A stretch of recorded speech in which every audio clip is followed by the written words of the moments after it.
MP, আমি শ্রীরামপুরের voter, শ্রীরামপুরের বাসিন্দা। 15 বছরে একদিনের জন্য আমি কল্যাণবাবুকে আমার বাড়ির সামনে ঘুরতে দেখিনি, হাত জোর করে ওই ভোট চাওয়া ছাড়া, ভোটের আগে হাত জোর করে ঘোরা ছাড়া। আর কখনো আমার এলাকার কোনো সমস্যা তোনাকে আমরা পাশে পাইনি। আমরা বলছি এমন এমপি দেখে লাভ কি যাকে চোখে দেখা যায় না।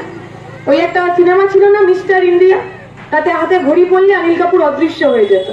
আমাদের এমপির অবস্থাও তাই, উনি খালি ঘড়ি পড়েন না, এমনি এমনি অদৃশ্য হয়ে যাচ্ছে।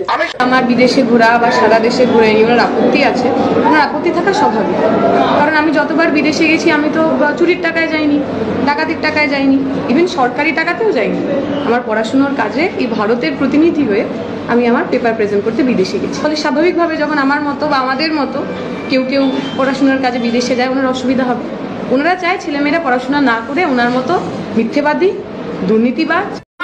কোনো একজন নাকি আমাকে মিস্টার ইন্ডিয়া বলেছে, তো আমার একটা কবিতার লাইন মনে পড়ছে, জানেন? সেটা বলি। বহু দিন ধরে, বহু ক্রস ঘুরে, বহু অর্থ ব্যয় করি, বহু দেশ ঘুরে, দেখিতে গিয়েছি পর্বত মালা, দেখিতে গিয়াছি সিন্ধু, দেখা হয় নাই দু চোখ মিলিয়া, ঘর হতে শুধু 2 পা ফেলিয়া, একটি ধানের শিশির ওপর একটি শিশির বিন্দু। তো মিস ইউনিভার্স দেশ বিদেশ সমস্ত ঘুরে বেরিয়েছেন মিস ইউনিভার্স। তো মিস ইউনিভার্স ঘুরে বেরিয়ে শ্রীরামপুরে এসে মিস্টার ইন্ডিয়াকে দেখতে পেয়েছেন উনি। ওনার সারা জীবনে ঘাসের ওপর শিশির বিন্দু দেখার সৌভাগ্য ওনার এইখানে হয়েছে, মিস ইউনিভার্সের এখানে হয়েছে।